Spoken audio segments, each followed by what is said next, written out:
안녕하세요. 근거중심 의학 채널 민병현 TV의 민병현입니다. 지난 시간에 이런 그림을 보여드렸습니다.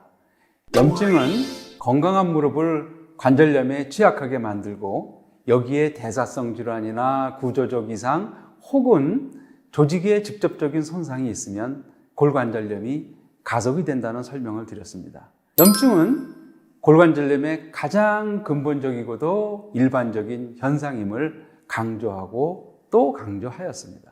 이 염증은 무릎에 있는 세 가지 조직, 즉 뼈, 연골, 활막에 모두 발생하게 됩니다. 염증을 불에 올려놓은 냄비에 비유를 하였습니다. 즉 염증에 의해 관절 전체 조직, 활막, 연골, 하골, 연골이 달아오르게 됩니다. 특히 무릎을 싸고 있는 활막은 혈관이 풍부해서 이런 염증성 변화가 가장 현저하게 일어나게 됩니다. 염증이 일어나게 되면 조직이 고유하게 갖고 있는 기능에 문제가 생기겠죠.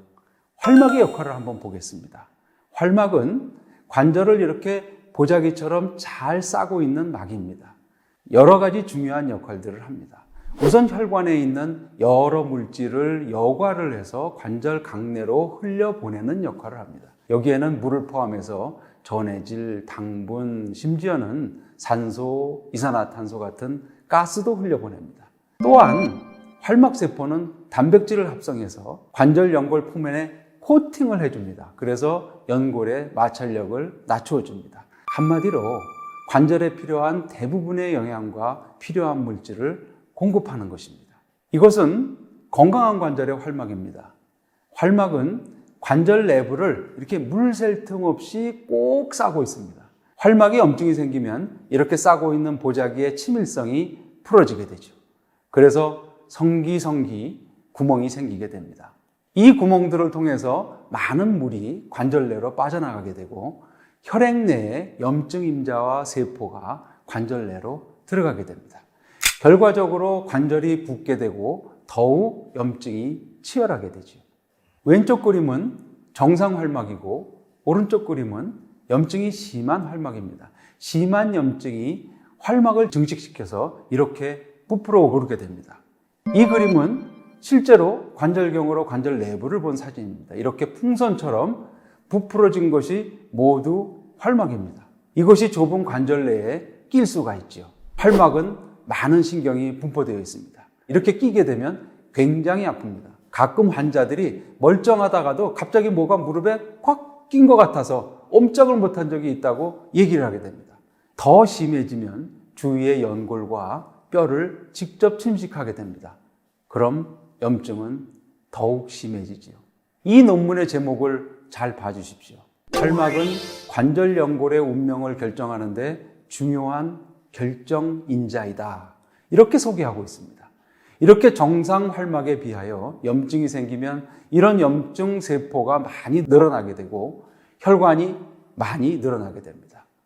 늘어난 혈관은 관절 내로 많은 물을 내뱉게 되고 독성이 많은 염증 인자를 내놓게 됩니다.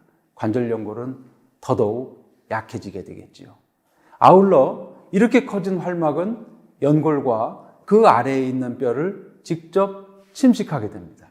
활막염이 생기면 그림에서 보이는 것처럼 여러 가지 증상이 나타나게 됩니다. 우선 물이 많이 차므로 이렇게 무릎이 퉁퉁 붓게 됩니다.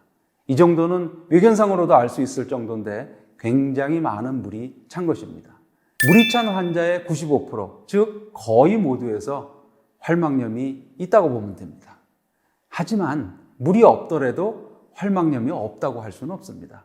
물이 안 찼더라도 그 중에 70%에서는 활막염이 있다는 보고가 있습니다. 염증이 생기면 늘 그렇듯이 통증이 같이 따라오게 됩니다. 아울러 열감이 있고 무릎 주위를 누르면 또 아프다고 하는 그런 경우가 많습니다. 특징적인 게 활동할 때보다 잘 무렵에 더 아프게 됩니다.